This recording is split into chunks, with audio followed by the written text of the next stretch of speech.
of the questions I get all the time is, how did we get here? No, I don't mean Tahiti. I mean, how did Cindy and I get to this point where we're spending our retirement traveling the world on our own boat? Kind of a long story, so come along with us and I'll show you a little bit about what life is at Anchorage and answer that question, how we got here. Welcome back to Sailing Remission. But first, I gotta have some coffee. All right, well, how did we get here? Well, it's all started back, again, don't worry about dates, but right around 2000. For my birthday, Cindy gave me sailing lessons. Something, I've talked about forever with her, that I wanted to learn how to sail.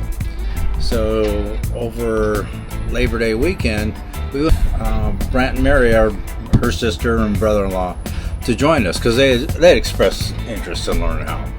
So we went up to Carter Lake, which is up by Boulder, and we had an instructor for the weekend. We were on a 32-foot boat, spent the whole weekend learning ASA 101, which is basic keel boat. And we got to spend Saturday night on board. And that's really when it started really making sense for us, something that we really wanted to start trying. So we spent the weekend doing that, spent the night, the instructor left. Cindy made a great dinner, just asked Brant. It's one of his favorites. She made some nice asparagus with a raspberry sauce. And next morning he came back, we completed the course and decided, this is pretty cool. So our next trip was, Cindy set up another trip for us down in San Diego. And what we did there is we did 2 more courses, ASA, American Sailing Association courses, 103 and 104, which was, basically overnight coastal cruising. And we started in San Diego, went up to Dana Point, spent the night there, went to Catalina, spent a couple hours just exploring Catalina, and then he goes, okay, it's just about to get dark, we're going back to San Diego tonight. So the instructor says, I'm going to bed, don't hit anything, wake me up when we get there because I gotta go to work at 8 o'clock in the morning. So we set out for our first overnight sail just like that, the 4 of us. We took shifts and got to spend a couple hours on our own up on deck piloting, and I loved it. So at that point, now I'm really getting to the point where it's, hey, this might be something here. After we took our classes, we felt like we knew it all. So we chartered our first boat. It was a 47-foot monohull in the BVIs and set out. It was just Cindy and I and the girls. Girls were 6 and 13, I guess. And get on the boat, start heading out of the marina. And next thing you know, all 3 girls were hanging over the side, just puking their guts out. Luckily it didn't last, but I'm thinking, oh, this is not going to be good. But in the BVIs is probably the best place to do your first charter, but we didn't have a clue. I mean, we decided to go diving on the wreck of the Rhone, pull into the area, got a mooring, and the boat just moving all over the place. Oh, I had a guy yell over at me and says, you might be better off if you drop your mainsail. So, again, didn't have a clue. But we got through that week. Next year we chartered again. This time we invited Brant and Mary to come along with us. And we did a St. Martin to St. Kitts and Statia, St. Bart's. It was a beautiful trip. We went for 11 days. In fact, I taught Brant and Mary how to dive there. But had more experience, didn't have any big problems, and decided next time, let's get a catamaran. The problem is, next time didn't happen for about another 14 years. With kids and all their sports and everything. I started up a business. Cindy doing real well as an executive at Arrow. It just didn't work out for us a while. But we knew this is what we wanted to do. Well, it's starting to rain. I'm going to head inside. Tahiti Airport. Cindy has been gone for almost 6 weeks. Our plane lands in about 10 minutes. I'm so excited, finally having her back. It's going to be great. But I just thought this would be a good time to continue with my story. Now we're up to about 2017. And at this point, I got sick. I was diagnosed with stage 4 lymphoma. And that's when my whole outlook on life changed.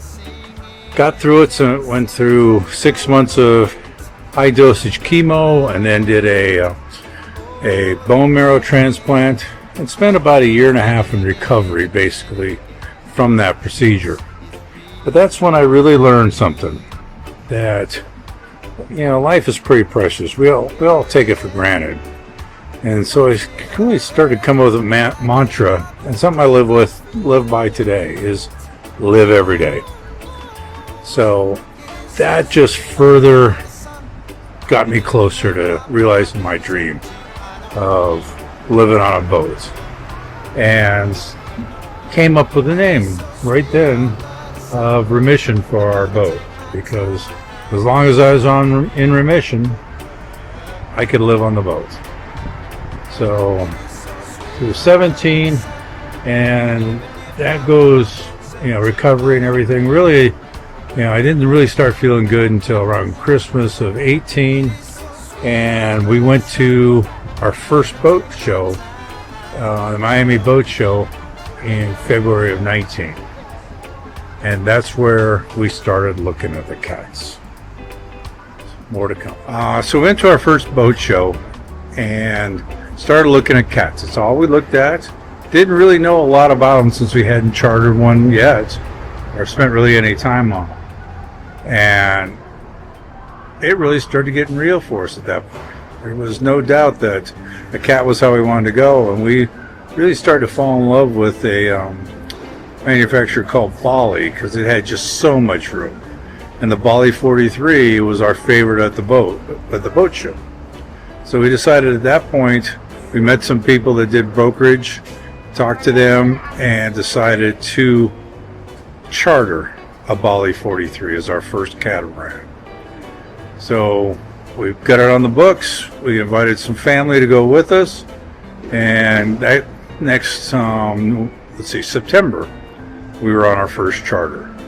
And at this point, it was definitely real. I told you not to bring so much. Shithead.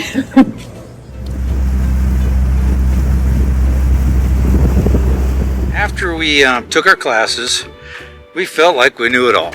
So we chartered our first boat. It was a 47-foot monohull in the BVIs and set out. It was just Cindy and I and the girls. The girls were 6 and 13, I guess. And get on the boat, start heading out of the marina.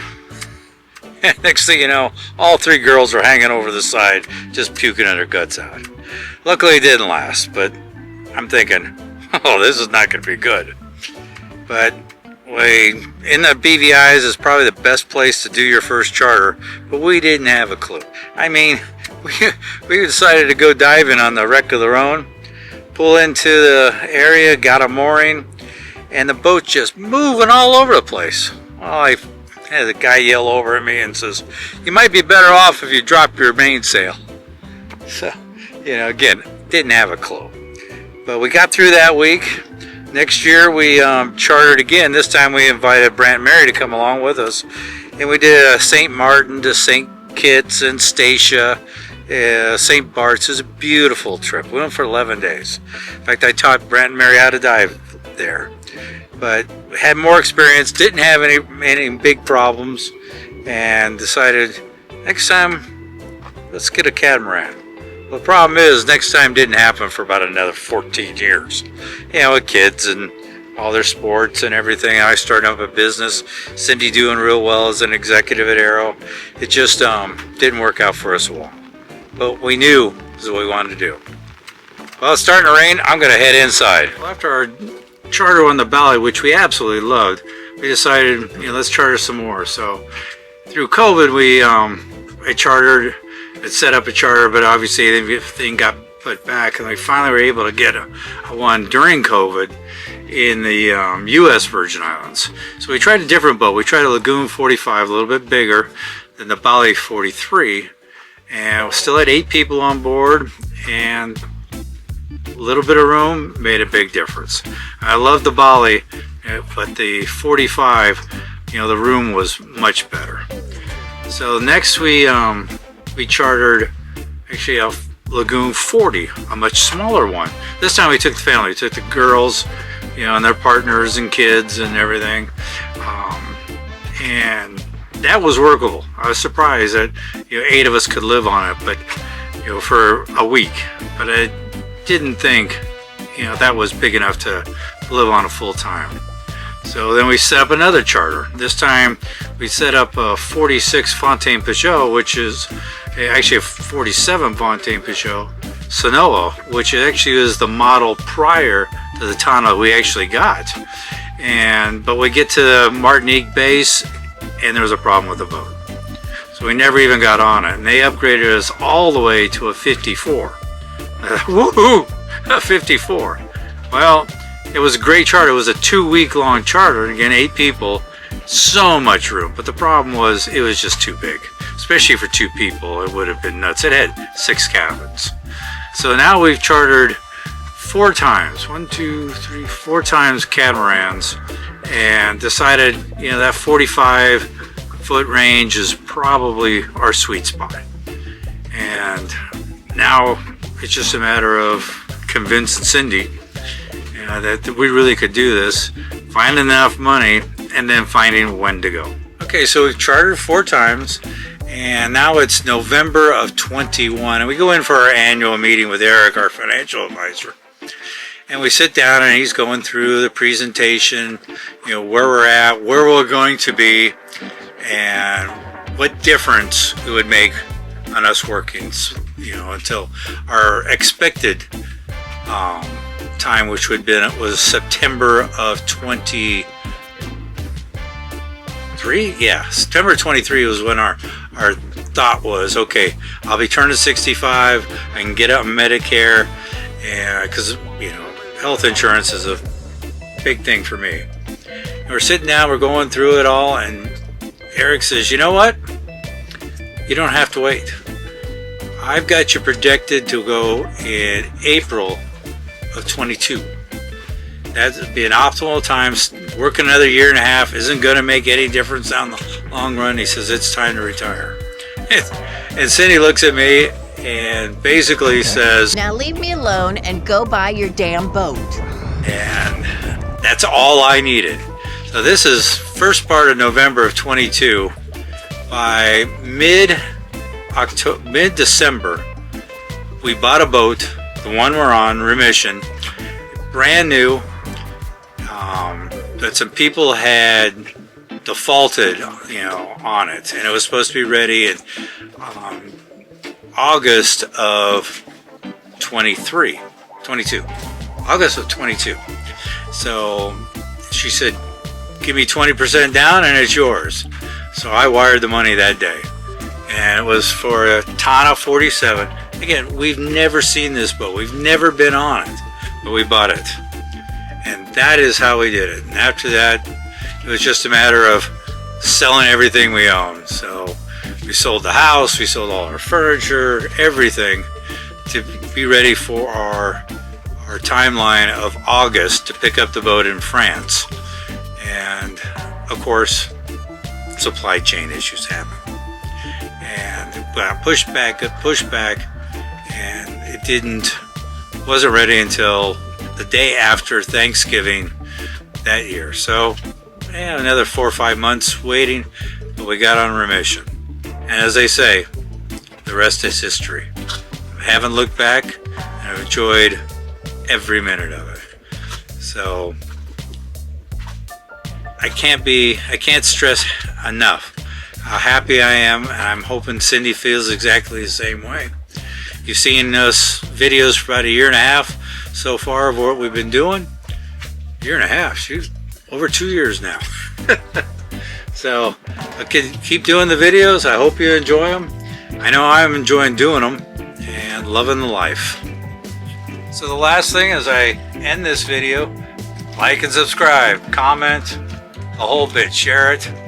You know, again, it all helps a lot, and we'll see you next week.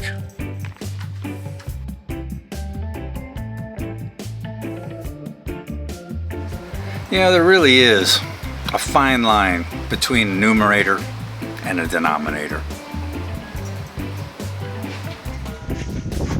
Last night, Cindy said she wanted some peace and quiet while she cooked. Okay. So I disabled the smoke alarm.